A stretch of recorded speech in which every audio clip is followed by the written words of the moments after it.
Good morning, all of you. You are most welcome on our YouTube channel KNA Delhi और doctor Akhilesh Sharma. आज हम discuss करेंगे हमारे topic hysteria के ऊपर।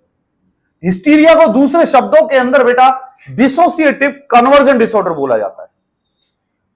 आपका जो पहला क्वेश्चन निकलता है ना, वो ये होता है हिस्टीरिया और डिसोसिएटिव कन्वर्जन डिसऑर्डर।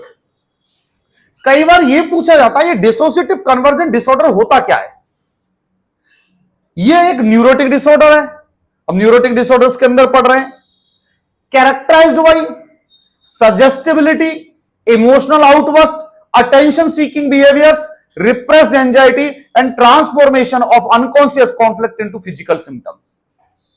मैं आपको सिंपल सी भाषा में बता रहा हूं, हमारे माइंड के अंदर जो स्ट्रेस और टेंशन, कॉन्फ्लिक्ट या इमोशनल सेंटीमेंट जो हमारे माइंड के अंदर स्टोर है, वो फिजिकल सिम्टम्स के थ्रू बाहर आता है। उसको क्या बोलते हैं बेटा? हिस्टीरिया। जैसे मैं एक चीज बताता हूं, गांवों के अंदर देवता आता है।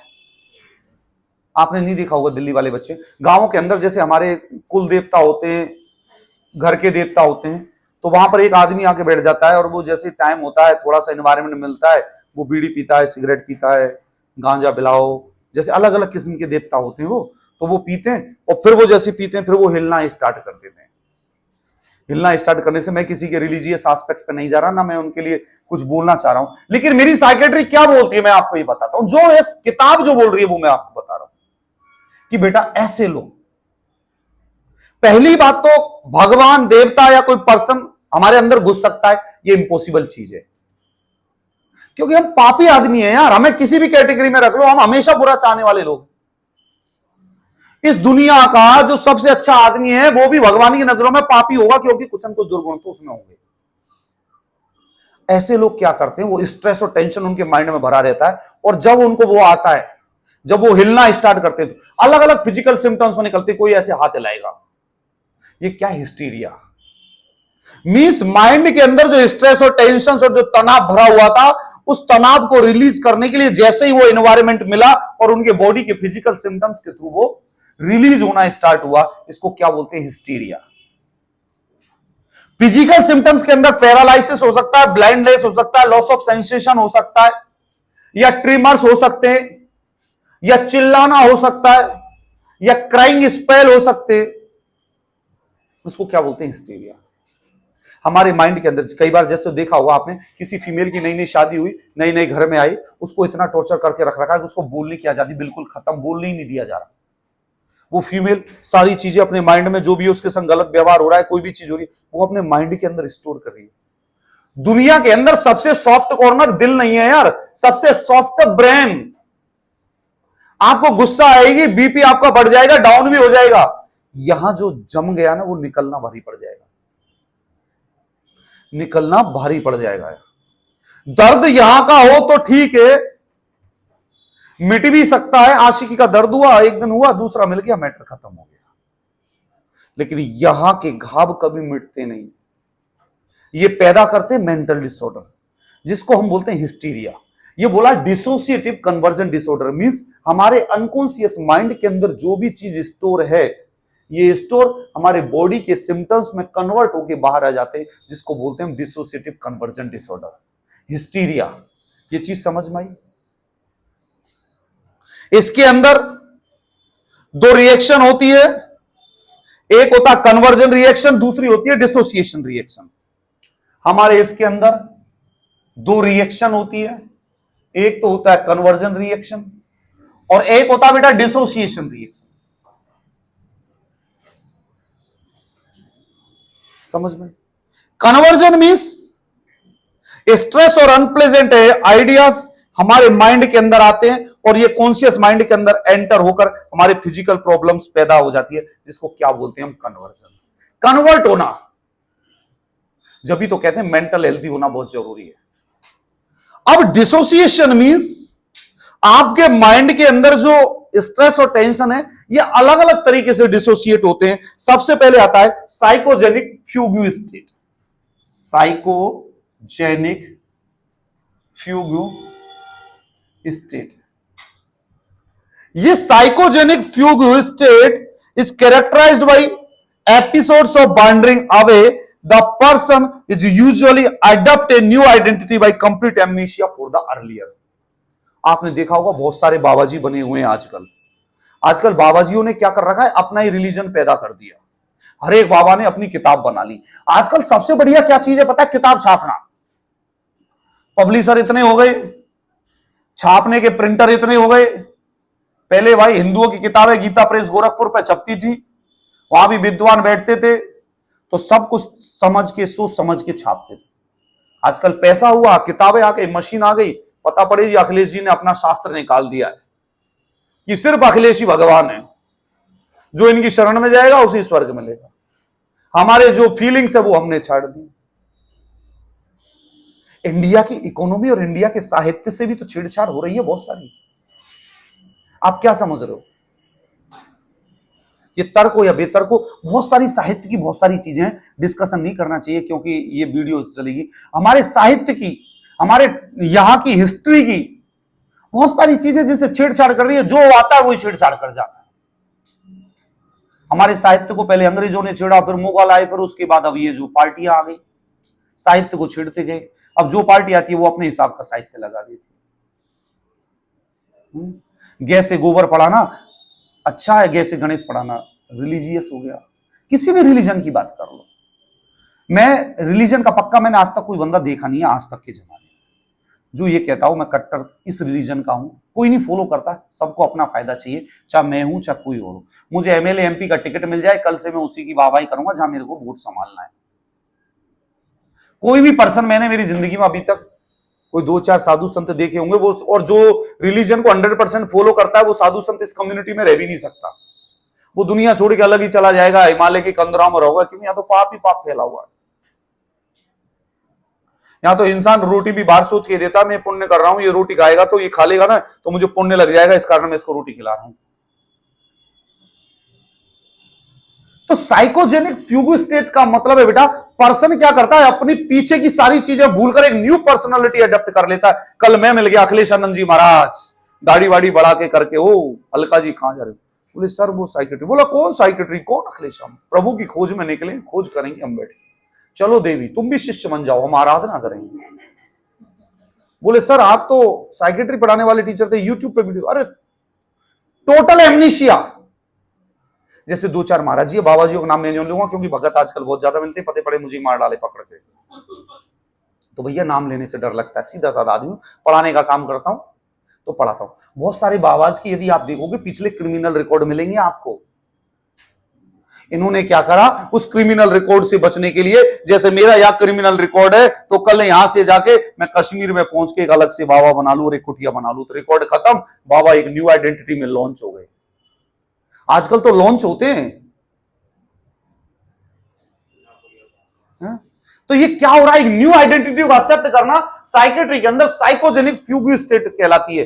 फ्यूग स्टेट मींस उसको टोटल अपनी जो प्रीवियस वो है उसको एमनीशिया हो गया और वो नई पर्सनालिटी अडॉप्ट कर दे लेता है, तो उसको क्या बोलते हैं बेटा, psychogenic fugue state. Oedipal complex का मैंने बताया था ना, Oedipal complex means boy likes mother, Electra complex means girl like his father. ये याद कर लेना, ये पूछ लिए जाते। और साइकेट्री के बहुत सारे कम बंदों को पता होता है ये है क्या मैटर। दूसरा था साइकोजेनिक एमनीशिया। साइकोजेनिक एमनीशिया ये तो देखो क्लियर बोल रहा है कि भैया मैं लॉस ऑफ मेमोरी हूं। एमनीशिया मींस भैया मैं लॉस ऑफ मेमोरी हूं। This is characterised by a sudden inability to recall important personal information particularly concerning with stressful और ट्रॉमेटिक लाइफ इवेंट्स। आप एक यंग एज की लड़की जिसकी शादी हुई अभी, नई नई शादी, वो गई वहां पर हस्बैंड के पास, पता पड़े हस्बैंड ऑलरेडी किसी से और से अफेयर में है। अभी हुआ है मेरे फैमिली के अंदर, मेरे क्लोज रिलेशन के अंदर। अब इस पेन को ना तुम समझ पाओगे ना मैं समझ पाऊंगा। You ask that girl. एक बच्चा जब पैदा होता है ना, माँ बाप भी ड्रीम देखते हैं बच्चा बड़ा होगा शादी करेंगे, वो लड़की भी वो लड़का भी ड्रीम देखते हैं, और उसके बाद जब आप रिलेशन में एक दूसरे को धोखा देते हैं तो वो भी लोग देखते हैं। Traumatic life events. अब afterwards if she will go with someone else in the next marriage, then she don't want to remember this thing in the life, क्योंकि वो जब जब रिमेंबर करेगी, जब जब उसकी आत्मा रोएगी। दिल दुखाना सबसे बड़ा पाप है, नहीं दुखाना चाहिए, खुल के बोलना चाहिए। I don't like you, I like you, मेरी ये लिमिटेशंस है, मैं ये कर सकता हूं, don't expect more than this. तो दिल नहीं टूटेगा। आप बोले जाओगे झूठ के पुलंदे, झूठ के पुलंदे, झूठ के पुलंदे, झूठ के पुलंदे, then everyone is having hurt and hurt is crying, और क्राइंग के जो स्पेल्स आते हैं that will lead pain in your heart. तो psychogenic amnesia means loss of memory. A person don't want to remember the events that are strongly and emotionally related to you. समझ में आ जाता है ना? थोड़ी सी इंग्लिश में बोल देता हूं क्योंकि किताब ऐसी बोलती है तो मेरे माइंड में ऐसे ही सेट हुआ। नहीं याद करना चाहता वो डेट याद नहीं करना चाहेगा, वो समय याद नहीं करना चाहेगा। वो आजकल तो बड़े गाने आते हैं, दिल तोड़ के हंसती हो मेरा, है?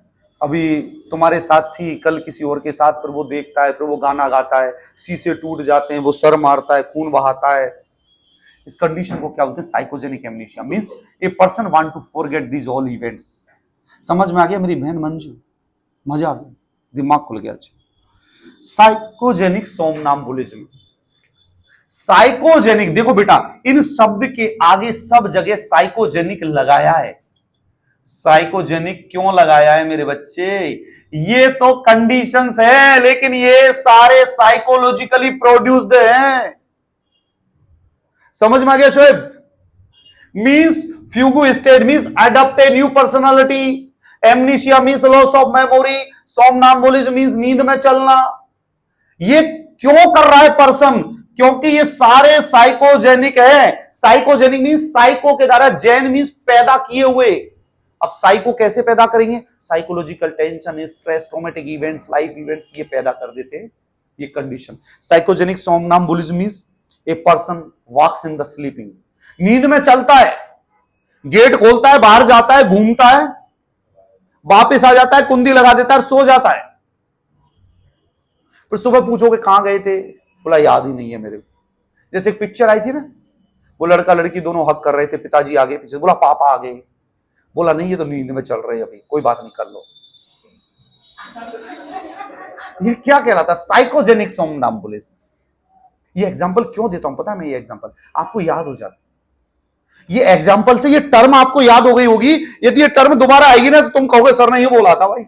और ये तो बहुत जल्दी याद होती है। अच्छी चीज नहीं सिखाओगे ना, अच्छी चीज याद नहीं होगी, गलत चीज सिखा दो तुरंत याद हो जाए। समझ में आ गया? और फिर यंग एज के बंदों को तो फिर यही दिखता है, तो उनको तो याद यही होना है। अब कोई हमसे पूछे तो हमारा तो कहां काम की चीज है ये। Psychogenic सोमनाम्बुलिज्म। Somnambulism is walks in the sleeping, and when the person will get up in the morning, he will forget all the events which he spent in the night. समझ में आ गया बेटी? ये कंडीशन क्या कहलाती है? साइकोजेनिक सोमनाम्बुलिज्म। नेक्स्ट कहलाता है मल्टीपल पर्सनालिटी। मल्टीपल पर्सनालिटी मेरे दोस्त, मल्टीपल पर्सनालिटी, इसको मल्टीपल पर्सनालिटी नहीं बोलते हैं। जैसे मैं यहां पर आपके क्लास ले रहा हूं तो as a teacher I am standing in front of you. If I am going with my wife I am behaving like husband. If I am going with my kids I am behaving like my father. If I am going with my mother and father I am behaving like their children. हर जगह अलग अलग personality होती है, हर जगह अलग अलग रूप होता है, हर जगह अलग अलग वे ऑफ टॉक, अलग अलग बात, हर चीज अलग अलग होती है। ये भी एक मल्टीपल पर्सनालिटी होती है, पर ये नॉर्मल मल्टीपल पर्सनालिटी है। एक मल्टीपल पर्सनालिटी होती है तुरंत चेंजिंग, एवर चेंजिंग। अभी तो मैं बोलूं तुमको कि हम तुमसे बहुत मोहब्बत करते हैं, थोड़ी देर बाद कोई और पकड़ लाए, बोला अब बोलना, बोला मैंने तो ऐसे कब बोला था। ये होती है मल्टीपल पर्सनालिटी, ये होती है डिसऑर्डर। अरे नॉर्मल, इफ आई मैं अलग अलग कंडीशंस में रहता हूं। For my seniors I am their subordinate, for my wife I am husband, for my children I am father, for my friends I am friend. तो अलग अलग जगह अलग अलग रूप होगा ना। तो ये मल्टीपल पर्सनैलिटी नहीं है। मल्टीपल पर्सनैलिटी मींस जहां जैसी पर्सनैलिटी होनी चाहिए उसके विपरीत में यदि पर्सनैलिटी रखता हूं, that is known as multiple personality disorder. In this person is dominated by two or more personalities of which any one being is manifested at a time. These personalities are usually different. This is amnestic barrier between personality. Means एक personality में अभी है, जैसे हमारे बाबा जी अभी भक्ति की बात कर रहे हैं, बोला आप सब कुछ मत दो, आप क्यों पैसे के पीछे भागते हो, और नीचे लिख रहे हैं यहां पर दान देने से आपको स्वर्ग की प्राप्ति होगी। ये हुई ना विपरीत पर्सनैलिटी, डिफरेंट पर्सनैलिटी। एक तो आप कह रहे हो कि पैसे से कुछ नहीं होता, पैसे के पीछे भाग के तनाव ले रहे हो, पैसे के पीछे नहीं भागना चाहिए, और बाबा जी बन के डीलर और आश्रम बना रहे हैं जी, ये है हमारा राधा कुंज, राधा आश्रम। फाइनेंसर कौन है? बाबा जी। बाबा जी यहां पर रहेंगे तो ये अपने आसपास के इलाकों में प्लॉट काट रहे हैं, मतलब तुम मुझे दान दो पर तुम मत कमाओ। अरे व्यू तो क्लियर होना चाहिए, तुम कमाओ फिर दान दो। तो मल्टीपल पर्सनालिटीज। तो बेटा ये हमारे डिसोसिएशन की ये चीज समझ में आई। Psychogenic fugue stage, psychogenic amnesia, psychogenic somnambulism और मल्टीपल पर्सनालिटी, और उसके बाद कन्वर्जन। अब जब हम कॉजेज ऑफ हिस्टीरिया की जब हम बात करते हैं तो कॉजेज ऑफ हिस्टीरिया के अंदर साइकोडायनेमिक आती है, साइकोडायनेमिक थ्योरी। साइकोडायनेमिक थ्योरी की जब हम बात करते हैं तो साइकोडायनेमिक थ्योरी के अंदर ये थोड़ी सी डिटेल में आएगी। Fixation during early development at the level of Oedipus conflicts. Fixation during early development at the level of Oedipus conflicts. ये क्या करेगा? Conflict over sexual drives. Conflict over sexual drives.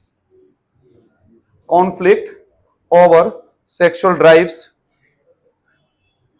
with reactivation of anxiety drives. With reactivation of anxiety. Reactivation of anxiety at fixation point.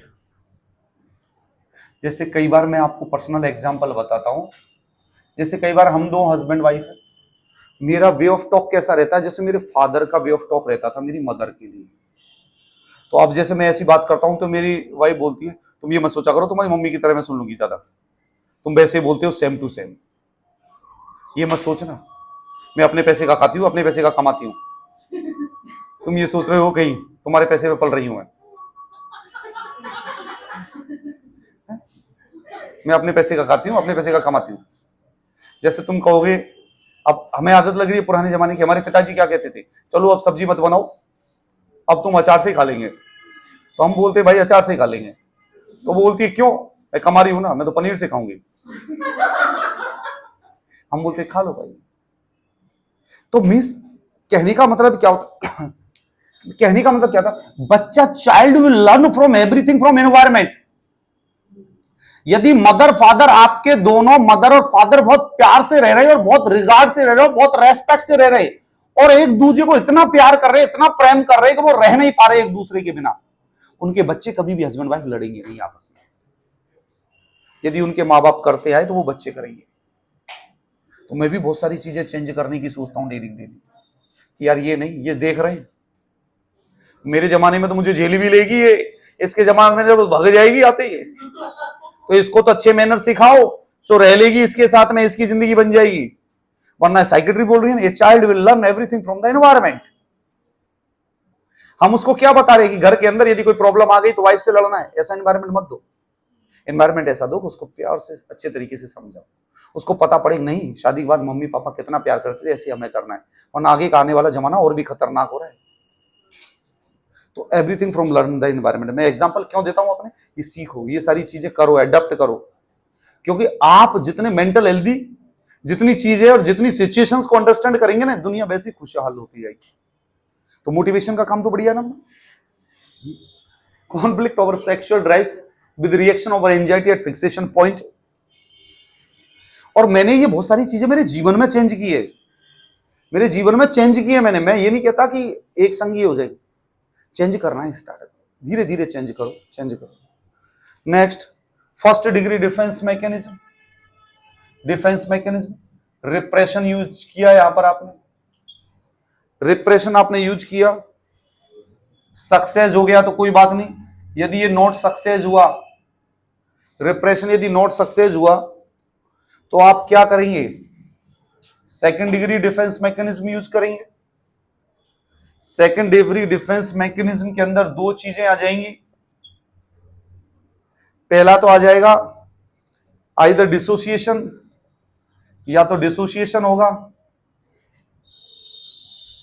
या dissociation and conversion हो जाएंगे। आप ये जो देख रहे होंगे बेटा, इसके अंदर आपको समझ में आ रहा होगा कि सब खेल किसका है?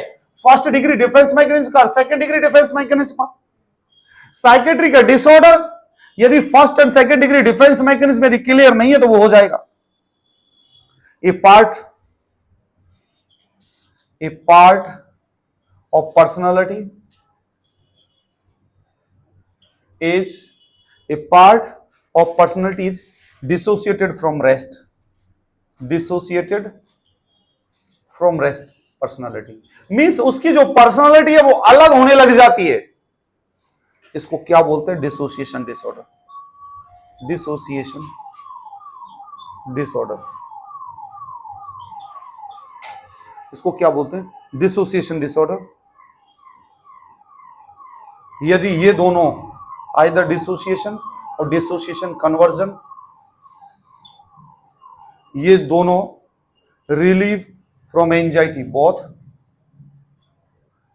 रिलीव फ्रॉम एंजाइटी, ये दोनों एंजाइटी से रिलीव हो सकते हैं। ठीक है बेटा। और इधर क्या होगा?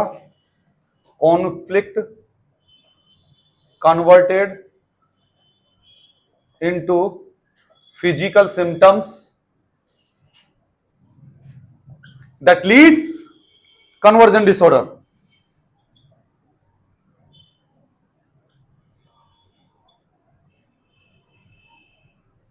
ये चीज समझ में मेरे दोस्त? इसको मैं समझा देता हूं आपको। दोस्तों, जब हम डिस्कशन करते हैं इसके बारे में, तो डिस्कशन के अंदर मींस फिक्सेशन, चाइल्डहुड डिस्टर्बेंसेस के दौरान उसको कुछ प्रॉब्लम हुई, early developmental of the stage के अंदर ओडिपल कॉन्फ्लिक्ट उसको हुआ था। Oedipal conflict means boy likes mother को ओडिपल कॉन्फ्लिक्ट बोलते हैं, उसके माइंड में चल रहा है। ये कॉन्फ्लिक्ट क्या हुआ? ओवर सेक्सुअल ड्राइव्स, इसने अफेक्ट करा उसकी सेक्सुअल ड्राइव के ऊपर और उसको एंजाइटी होना स्टार्ट हो गया। ये एंजाइटी के अंदर उसने first degree defence mechanism repression use करा। ये सक्सेस हो गया तो कोई मैटर ही नहीं बना, ये नॉट सक्सेस हुआ, फिर सेकंड डिग्री डिफेंस मैकेनिज्म हुआ। सेकंड डिग्री डिफेंस मैकेनिज्म में किसी पर्सन को दो टाइप के रिएक्शन हो सकते हैं, या तो डिसोसिएशन हो सकता है या डिसोसिएशन कन्वर्जन हो सकता है। यदि डिसोसिएशन होता है तो बॉडी की जो पर्सनालिटी है वो डिस्टर्ब हो जाएगी, तो वही लिखा हुआ है, a part of personality is disturb from the rest of your personality. और यदि डिसोसिएशन एंड कन्वर्जन है तो आपका जो कॉन्फ्लिक्ट है वो फिजिकल सिम्टम्स के अंदर कन्वर्ट हो जाएगा, जिसको क्या बोलते हैं हम? Conversion disorder. तो ये हो गए। और यदि ये दोनों हमारे इस डिफेंस मैकेनिज्म से यदि एंजाइटी रिलीज हो जाती है तो नो सिम्टम्स आ जाएंगे आगे बेटा, नो एनीथिंग, कुछ नहीं। मेंटल हेल्दी तो सबसे ज्यादा बेटा किसका फर्क पड़ता है? डिफेंस मैकेनिज्म का। और defence mechanism is the learned behaviour from our society. Defence mechanism कहां से होता है बेटा? सोसाइटी से। लर्न्ड बिहेवियर होता है जो हम सीखते हैं। उसके बाद नेक्स्ट आता है, ये लिख लिया आपने, कॉपी कर लिया। नेक्स्ट आता है बिहेवियरल थ्योरी। बिहेवियरल थ्योरी के अंदर symptoms are learned response in case of stress symptoms may be learned from the environment. जो हम एनवायरमेंट से सीखते हैं, जैसा ही हम बिहेव करते हैं। आप लोगों ने साइकोलॉजी की कोई वीडियो नहीं देखी है? मेरे को पता पड़ जाता है क्योंकि मैं डेली देखता हूं। मैंने कल सर की वीडियो डाली, अजय सर की वीडियो डाली तो भी उतने ही घंटे थे, उसके बाद भी उतने ही मिले मेरे को घंटे। मीन्स आप लोगों ने उस वीडियो को देखा तक नहीं। तो यदि ऐसे नहीं देखोगे तो हमारा कोई नुकसान नहीं होगा, आपको ही नुकसान होगा। कम से कम जो वीडियो सर ने डाली है या कोई डाल रहा है तो उसको कम से कम तुम जाके देख तो लो कि वो आपको याद हो जाए। आप ड्यूटी पे बैठे हो, उसको चला लो, कान में लगा लो, बहुत सारी चीजें सीखने को मिल जाएंगी। ट्यूबरकुलोसिस की वीडियो को यदि आप बैठ के सीखोगे, बहुत सारे क्वेश्चनों के सॉल्यूशन मिल जाएंगे और वही चीजें आती है एग्जाम। बाकियों औरों को भी दिखा दो कि ऐसी वीडियो बनती है, ऐसे क्लास चलती है, आके क्लास देख लें, ज्वाइन करें, क्लास देख लें, पसंद आए तो ज्वाइन करें, ना पसंद आए तो कोई बात नहीं। Next biological theory. Biological theory के अंदर बेटा बिहेवियर थ्योरी के अंदर ये मैं रब कर दूं, इसको रब करने के बाद में ये क्या हुआ हमारा psychodynamic theory of dissociative conversion disorder, डीसीडी। अब हम इसके बाद में इसके अंदर पढ़ते बेटा बिहेवियरल थ्योरी। बिहेवियरल थ्योरी की जब हम बात करते बेटा तो नॉर्मली जो हमारा बिहेवियर होता है ये हमारा लर्नड बिहेवियर होता है स्ट्रेस के अकॉर्डिंग, जो कि हम एनवायरमेंट से लर्न करते हैं। बायोलॉजिकल थ्योरी के अंदर केमिकल इंड्यूस्ड होता है। सोडियम लैक्टेट या रिंगर लैक्टेट की जो बोतल आती है वो एंजाइटी पैदा करती है। आरएल या सोडियम लैक्टेट एंजाइटी पैदा करता है। 5% CO2 एंजाइटी पैदा करती है, 5% CO2। और कुछ ऑर्गेनिक कॉजेज जैसे secondary to cerebral cortex lesion, हमारे ब्रेन के अंदर कोई लीजन हो गया, कोई ट्यूमर हो गया, कोई प्रॉब्लम हो गई, जिसके कारण भी ये पैदा हो सकता है। जब हम इसके मैनेजमेंट की बात करते तो मैनेजमेंट के अंदर आपने पढ़ा होगा कि जो हिस्टीरिया सबसे पहले तो एंजाइटी से पैदा होता है, तो एंजियोलाइटिक ड्रग्स देंगे इसको, एंजियोलाइटिक ड्रग्स या एंटी एंजाइटी ड्रग्स देंगे, जिसका एग्जांपल है बेंजोडाइजिपिन्स। अब बेटा आपको ये बेंजोडाइजिपिन्स तो इतनी याद हो जानी चाहिए कि घर में ये पूछे कोई कि पापा का नाम क्या है, बेंजोडाइजिपिन, क्योंकि इनको याद कर लो। इतनी बार मैंने एंजाइटी की ड्रग बोल दी है बेटा, इसको एंजियोलाइटिक ड्रग्स भी बोलते हैं, एंटी एंजाइटी भी बोलते हैं, जो कि आपको एंजाइटी को रिलीव करते हैं। जैसे एंटी ट्यूसिव मेडिकेशन कौन सी होती है? एंटी ट्यूसिव, खांसी वाली, कफ, जो कफ को रोकती है उसको बोलते हैं anti ट्यूसिव, ANTITUSSIV, anti ट्यूसिव। Anti ट्यूसिव means खांसी को रोकने वाली, कफ रोधी, उसको बोलते हैं एंटी ट्यूसिव। ये चीज समझ में आ गई बेटा। उसके बाद एंटी ट्यूसिव के बाद बेंजोडाइजिपिन्स, एंटी एंजाइटी। फिर एंटी डिप्रेसेंट कौन कौन सी होती है? मैंने आपको एग्जांपल बताया ना, इमिप्रामिन और फ्लूएक्साटिन। बेटा कई बार एग्जाम में पूछ लिया जाता है, तो ये कम से कम याद करना, इमिप्रामिन और फ्लूएक्साटिन। Benzodiazepine, anti anxiety. अरे एक आध दो मेडिकेशंस के नाम तो याद कर लो।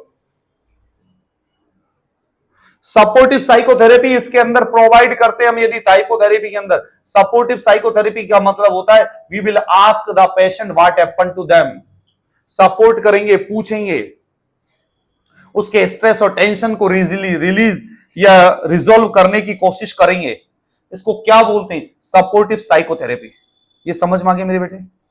सपोर्टिव साइकोथेरेपी के अंदर नेक्स्ट आता है बिहेवियर थेरेपी। बिहेवियर थेरेपी के अंदर जो एक वर्ड आता है वो आता है every action therapy. Every action therapy क्या होता है बेटी?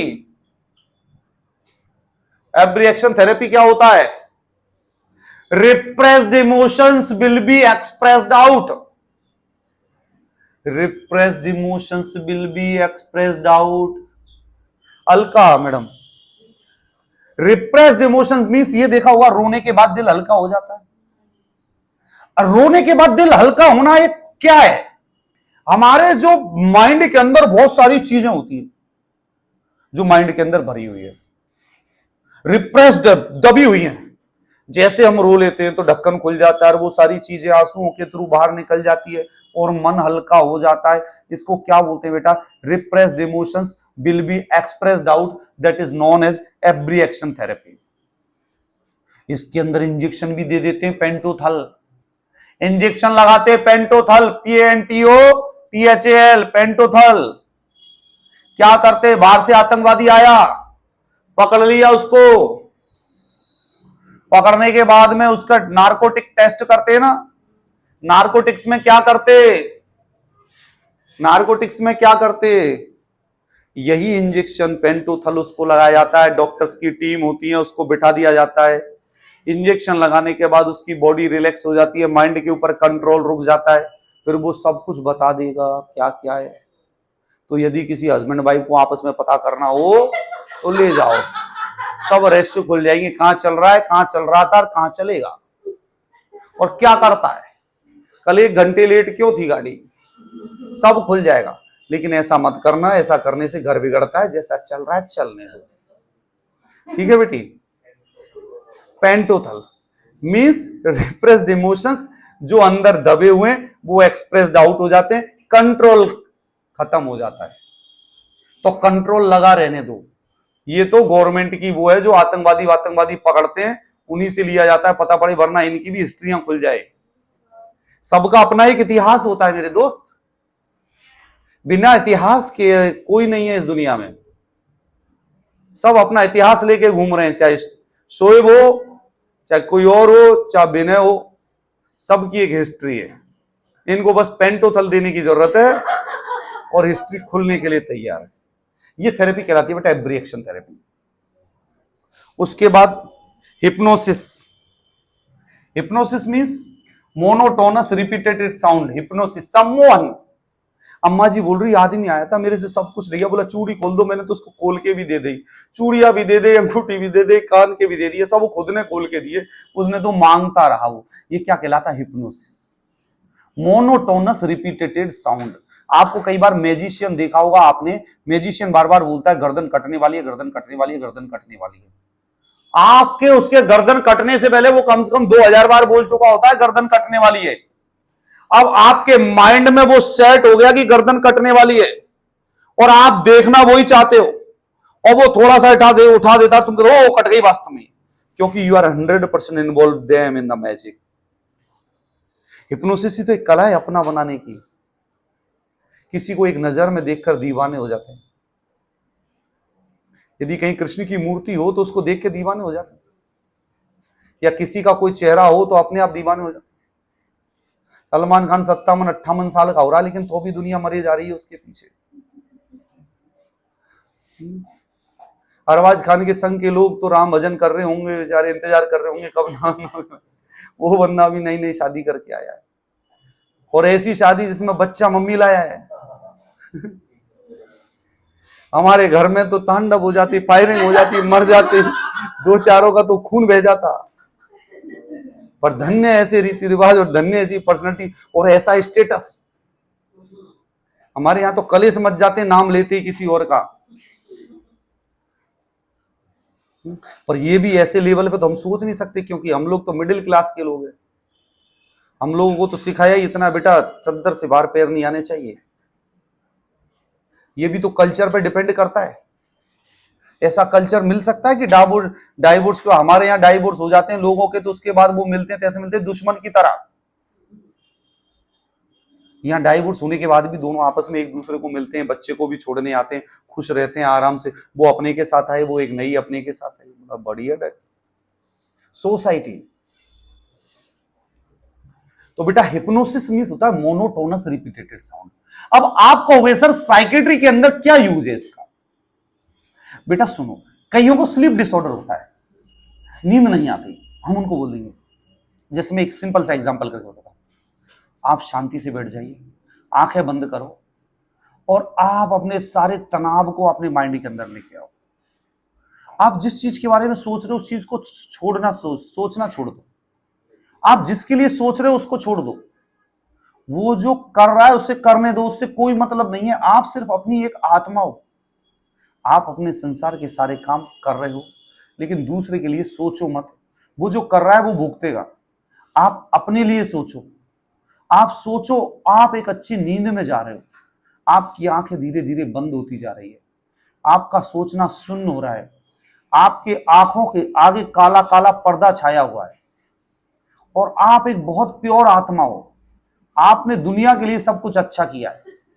आपको मैं बता रहा हूं आपकी body will relax and you will affect in the sleeping. ये तो मैं जब बोल रहा हूं जब एक एनवायरमेंट नहीं है, वरना इसके लिए क्या करना होता है हिप्नोसिस के लिए कि 10-15 लाइट बंद कर दी आपने, वो कर दिया, थोड़ा सा साउंड चला दो ऐसे करके, और फिर हिप्नोसिस करो। नहीं, कुछ होते हैं ना साउंड भी तो होते हैं, खेल तो उन्हीं का होता है, स्लो साउंड, सब खेल है दुनिया में और कुछ नहीं। जिसको जो खेल समझ में आ गया वो उसी का मास्टर बन गया।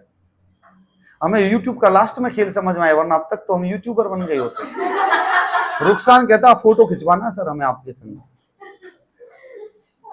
तो मेडिटेशन, ये हिप्नोसिस का मतलब क्या है, आप बार बार जब आप रिपीटेड करेंगे, आप जा रहे हैं नींद में जा रहे हैं, तो इससे आपके sleep disturbances, eating disorders, behaviour problems दूर होती है। बिहेवियर प्रॉब्लम्स कैसे, कई लोगों को ऐसा बिहेवियर प्रॉब्लम्स होता है, सर वो जैसे आते तो मेरा कंट्रोल नहीं होता, मेरे पकड़ने का मन करता है। ये क्या हुई बिहेवियर प्रॉब्लम्स। जैसे हीरो हीरोइंस आते हैं ना, तो यदि पब्लिक को छोड़ दे तो जाने कितने लिपट मरेंगे हैं? घर में अपने बाप को नहीं मरेंगे, मां को नहीं करेंगे, पति जो तुम्हारा भर के बेचारा दिन भर मेहनत करके मजदूरी करके पसीना बहा के तुम्हारा पेट भर रहा है, उससे कोई नहीं लिपटेगा बेचारे से, क्योंकि बदबू आ रही हो। और वही कोई हीरो आ जाए, ये असलियत है यार, ये असलियत है। हम और तुम इसी दुनिया में जी रहे हैं, पते बड़े तुम्हारे, तुम कह रहे हो वाइफ का, अरे वाइफ तुम्हारा गले लगी पड़ी है हीरो के साथ, और हस्बैंड से कह रही मेरा फोटो लो ना, हस्बैंड भी फोटो ले रहा है, अरे क्या बात, बड़े हीरो के साथ। तो हिप्नोसिस समझ में आया बेटा, मोनोटोनस रिपीटेटिव साउंड। अब कई बार ये क्वेश्चन पूछा जाता है कि हिप्नोसिस से कौन सी बीमारी सॉल्व होती है। अब पता है, ये मेरे एग्जांपल, जो आदमी जैसा सोच रहा होगा उसे वैसा ही लग रहा होगा। यदि ये सोच रही होंगी मेरे ऊपर फेंक रहे तो ये इनको लग रहे होंगे मेरे ऊपर, यदि ये कह रही होगी मेरे ऊपर लग रहे तो इनको लग रहा होंगे मेरे ऊपर कह रहे, और यदि बिना सोच रहा होगा मेरे ऊपर कह रहे। सबको अपने अपने, साइकेट्री खेल ही ऐसा है मेरे दोस्त, खेल ही ऐसा है। मेंटल हेल्दी लोग बहुत कम है। जो मेंटल हेल्दी लोग यदि अभी इस कंडीशन में होते ना, वो दिन भर पढ़ते, सिर्फ पढ़ाई की बात करते और सब दुनिया खत्म होने के लिए। वो होली नहीं मनाते क्योंकि उनको पता है मेरी होली तो जब आएगी सिलेक्शन हो जाएगा, उसके बाद अलग रंग और रोगत आएगी। ये समझ में आया बेटा हिप्नोसिस। नेक्स्ट लिखो एवर्जन थेरेपी। एवर्जन थेरेपी जो अल्कोहल वालों को देते हैं। अब सुनना बेटा, एवर्जन थेरेपी ये किसके लिए दी जाती है, साइको एक्टिव सब्सटेंसेस वालों के लिए एवर्जन थेरेपी दी जाती है। एवर्जन थेरेपी साइकोलॉजिकल जो एडिक्टिव रहते, जो एल्कोहल के एडिक्टिव रहते हैं, उनको दी जाती है एवर्जन थेरेपी। इस एवर्जन थेरेपी के अंदर क्या करते हैं, एपोमॉर्फिन और डाइसल्फिरम नाम की ड्रग्स आती है, उस ड्रग्स को मरीज को दे देते हैं। जैसे शाम को दारू पीने का टाइम है, सुबह उसको दे दिया या दोपहर में उसको दे दिया, तो वो शाम को यदि कोई पर्सन एल्कोहल लेगा तो वो एल्कोहल इस मेडिकेशन के साथ में कनेक्ट होगी, दोनों रिएक्शन करेगी और पेशेंट को उल्टी आना, चक्कर आना, परेशानी आना स्टार्ट हो जाएगा। वो कहेगा भाई अब तो लीवर खराब हो गया, छोड़ देनी चाहिए, मेरा तो निपटने का काम आ गया है, तो वो छोड़ देगा। इस थेरेपी को बोलते हैं एवर्जन थेरेपी। ये समझ में बेटा, इसके अंदर जो ड्रग्स काम में ली जाती है एवर्जन थेरेपी के अंदर, वो ड्रग्स एपोमॉर्फिन और कई किताबों के अंदर डाइसल्फिरम भी लिखा हुआ है।